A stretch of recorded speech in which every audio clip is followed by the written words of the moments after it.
आज हमारे साथ हैं प्रोफेसर केसी गुप्ता। सर एल्यूमनाई रहे हैं Shri Ram college of commerce के। उसके बाद सर ने दिल्ली स्कूल ऑफ इकोनॉमिक्स से अपना एमकॉम किया है और सर फिर फैकल्टी थे दयाल सिंह कॉलेज में।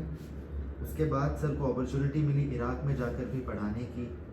उसके बाद सर ने अकाउंटिंग की फील्ड में न्यूजीलैंड में भी पढ़ाया और अब सर फाइनली ऑस्ट्रेलिया में सेटल्ड हैं। आज हमारे लिए टाइम निकाल कर वापस आए हैं, हमें इंटरव्यू दे रहे हैं। सर ने फाउंडेशन की तरफ से यूनिवर्सिटी ऑफ दिल्ली के एंडाउमेंट फंड में भी डोनेट करा है। सर का एसोसिएशन यूनिवर्सिटी ऑफ दिल्ली से अब 50 साल से भी ऊपर का हो चुका है।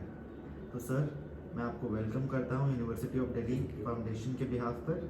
कैसा लग रहा है सर आपको यूनिवर्सिटी ऑफ दिल्ली को ये कंट्रीब्यूशन यूनिवर्सिटी ऑफ दिल्ली की तरफ करके?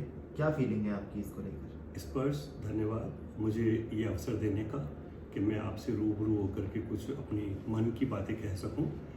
और आपने जैसा मुझे मेरा इंट्रोडक्शन दिया है, मुझे बड़ी खुशी हुई है कि मैं यहाँ पर आपके समक्ष बैठ करके अपने जीवन के पिछले वर्षों को याद कर रहा हूँ, जो न सिर्फ इंडिया से भारतवर्ष से जुड़े हुए हैं बल्कि दिल्ली यूनिवर्सिटी से ख़ास तौर पर जुड़े हुए हैं। क्योंकि आंखें खोलते ही जब मैंने शिक्षा प्रारंभ की, स्कूल समाप्त किया, उसके बाद मैंने Shri Ram college of commerce जो दिल्ली यूनिवर्सिटी का एक अभिन्न अंग है उसे ज्वाइन किया और वहाँ से अपनी डिग्री हासिल की।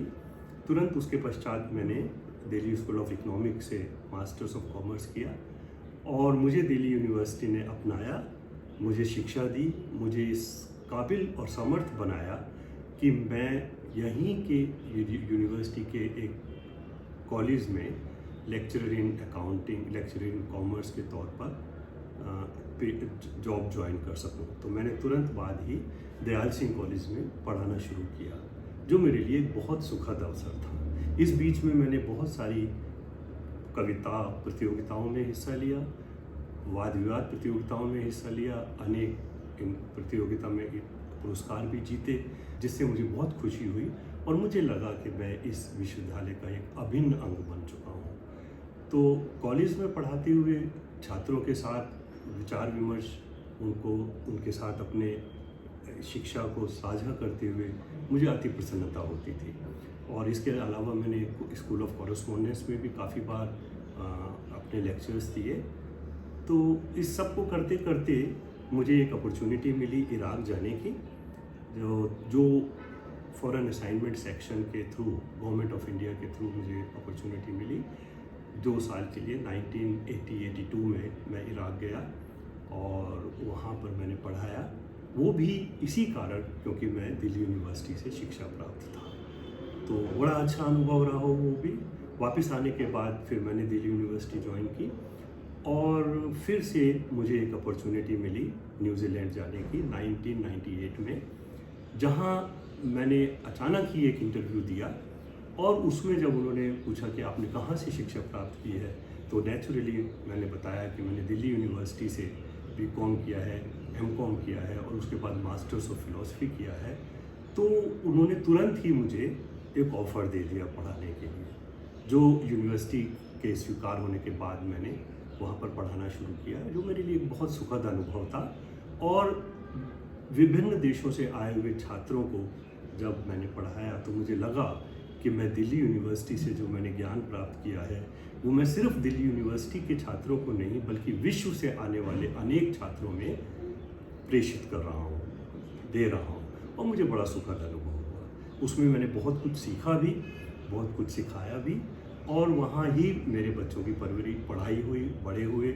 और उसके बाद हमने न्यूजीलैंड से ऑस्ट्रेलिया शिफ्ट होने का निर्णय लिया। 2005 में हम लोग ऑस्ट्रेलिया चले गए, लेकिन दिल में फिर भी यही था कि मैंने जो शिक्षा प्राप्त की है वो मैं वहाँ ऑस्ट्रेलिया में भी कंट्रीब्यूट करूँ। और संयोगवश मुझे ऑस्ट्रेलिया में भी मेलबर्न में पढ़ाने का सौभाग्य प्राप्त हुआ, जहाँ मैंने टेक्निकल इंस्टीट्यूट में teacher in accounting, lecture in accounting के तौर पर पढ़ाया। तो कहने का तात्पर्य ये है कि शुरू से ही कॉलेज से लेकर के विश्वविद्यालय के पढ़ाई से लेकर के पढ़ाने तक, और फिर इंडिया में पढ़ाने से लेकर के इराक और न्यूजीलैंड और ऑस्ट्रेलिया में पढ़ाने तक मेरा अनुभव दिल्ली शिक्षा दिल्ली विश्वविद्यालय के माध्यम से ही संभव हो पाया। इस बीच में मुझे चाइना जाने का भी अवसर प्राप्त हुआ, जहाँ मैंने चाइनीज़ छात्रों को अकाउंटेंसी पढ़ाई। तो ये कहने का तात्पर्य ये है कि किसी भी तौर पर मैं दिल्ली यूनिवर्सिटी का आभार मुक्त नहीं हो सकता, दिल्ली यूनिवर्सिटी के ऋण को नहीं चुका सकता, क्योंकि इसी के माध्यम से मैं पिछले 50 सालों से मैं विश्व में जहाँ भी मुझे मौका मिला इस ज्ञान को बांट रहा हूँ। और मुझे बड़ी खुशी होती है जब मैं वापस आता हूँ, दिल्ली यूनिवर्सिटी के अपने पुराने अध्यापकों से मिलता हूँ, छात्रों को देखता हूँ और अपने कॉलेज वापस जा कर के उसी अनुभव को पुनर्जीवित कर पाता हूँ। तो मेरा ये मानना है कि दिल्ली यूनिवर्सिटी एक बहुत उच्च संस्थान है। यहाँ पर कुछ संसाधनों की कमी अवश्य खटकती है मुझे, क्योंकि मैं कंपेयर कर पाता हूँ कि यहाँ की यूनिवर्सिटी के जो संसाधन हैं वो बाहर की यूनिवर्सिटीज़ के संसाधनों के मुकाबले काफ़ी कम हैं, जिन्हें की इम्प्रूवमेंट की आवश्यकता है। आज के बदलते युग में हमें इंडिया की तरफ नहीं बल्कि विश्व की तरफ देखना है, और जहाँ से हमें अपने शैक्षिक संस्थानों को वैश्विक स्तर पर लाना है, और उसे लाने के लिए हमें बहुत प्रयास की आवश्यकता है। मुझे बड़ी खुशी होगी अगर मैं इसमें कुछ भी अपना योगदान किसी भी तौर पर दे पाया।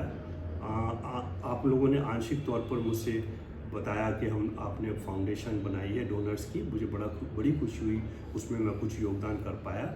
लेकिन इसके अलावा भी अपने ज्ञान के माध्यम से अपने और भी किसी तरीके से अगर मेरा कंट्रीब्यूशन संभव हुआ तो मैं हमेशा विश्वविद्यालय को अपना कंट्रीब्यूशन देने के लिए तत्पर रहूँगा।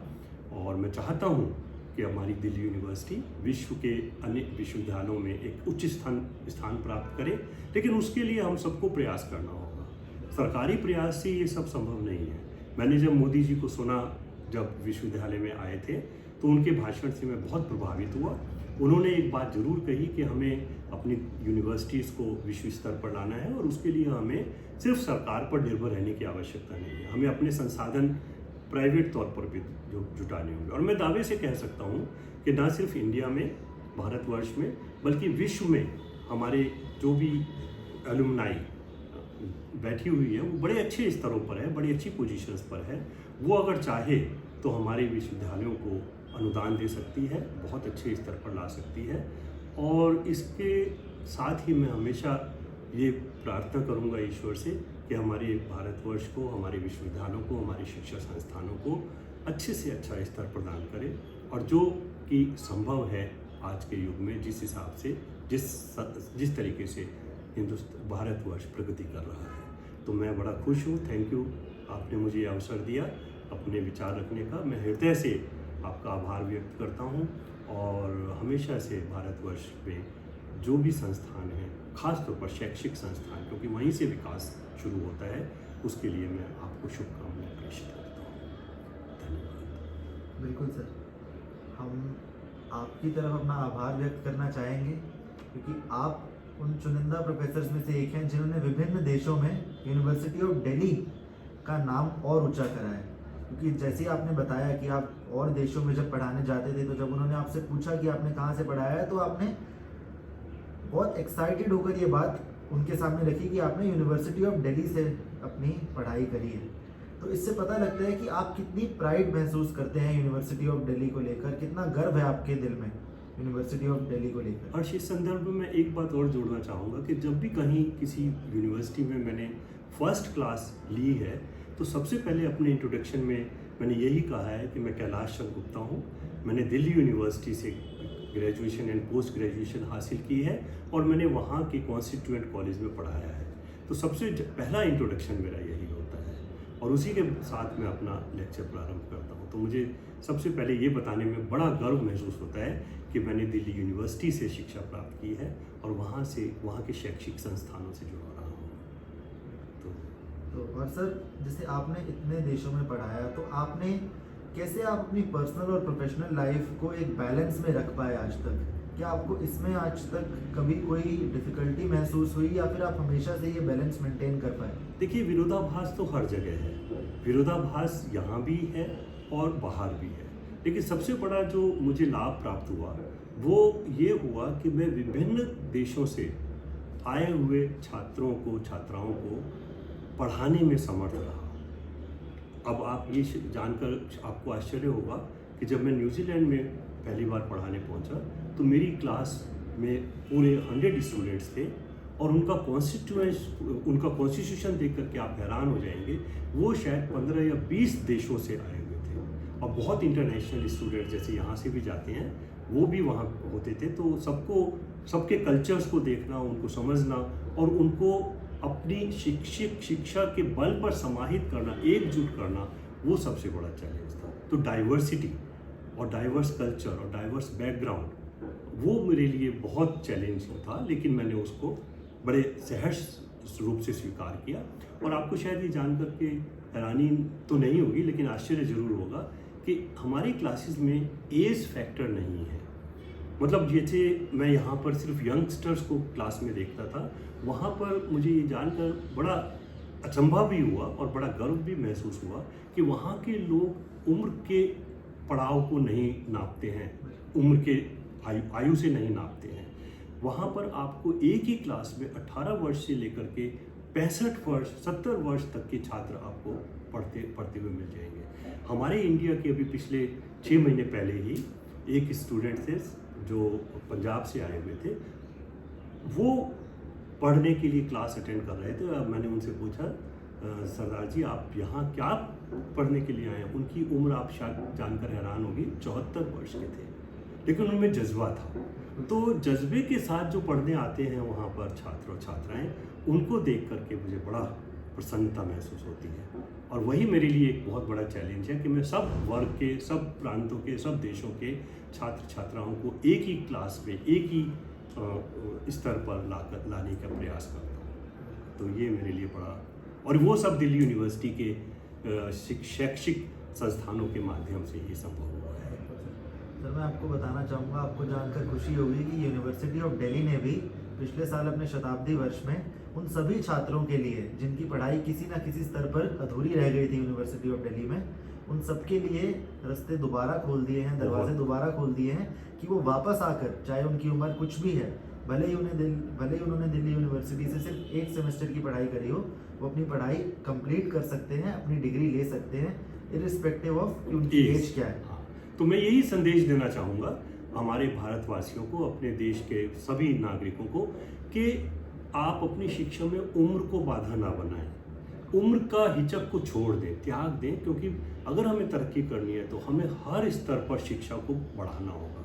तो मैं चाहूँगा कि जिन्होंने कभी किसी कारणवश अपनी शिक्षा को अधूरा छोड़ दिया है, तो अभी भी समय है, चाहे उनकी उम्र 40 साल है, 50 साल है, 70 साल, मत हतोत्साहित होइए। ये मत सोचिए कि मैं क्लास में जाकर के शर्मिंदा होऊंगा, वो सब कुछ नहीं है। आपके अंदर अगर उत्साह है और लगन है तो आप किसी भी आयु में शिक्षा ग्रहण कर सकते हैं। तो मैं आपको आह्वान करता हूँ, जो भी यहाँ पर मेरी बात को सुन पा रहे हैं, कि अपने उम्र को छोड़कर अपनी शिक्षा पर ध्यान दें और अपने कैरियर को संभालें, अपने स्किल्स को इम्प्रूव करें, अपने वातावरण को सुधारें, और आपकी शिक्षा से जब आप ग्रहण करेंगे तो आप अपने बच्चों को भी वो शिक्षा दे करके उन्नति के अवसर प्रदान कर सकते हैं। तो मेरा यही आपको संदेश रहेगा कि आप प्लीज़ आइए, शैक्षिक संस्थानों से जुड़िए। उम्र का इसमें कोई बंधन नहीं होना चाहिए। बिल्कुल सर। तो यही मैं आपसे, और मुझे बड़ी खुशी हुई कि आप, बहुत अच्छा लगा सर आपसे बात करके। धन्यवाद यूनिवर्सिटी ऑफ दिल्ली की तरफ से। बहुत बहुत धन्यवाद। धन्यवाद हर्ष, थैंक यू।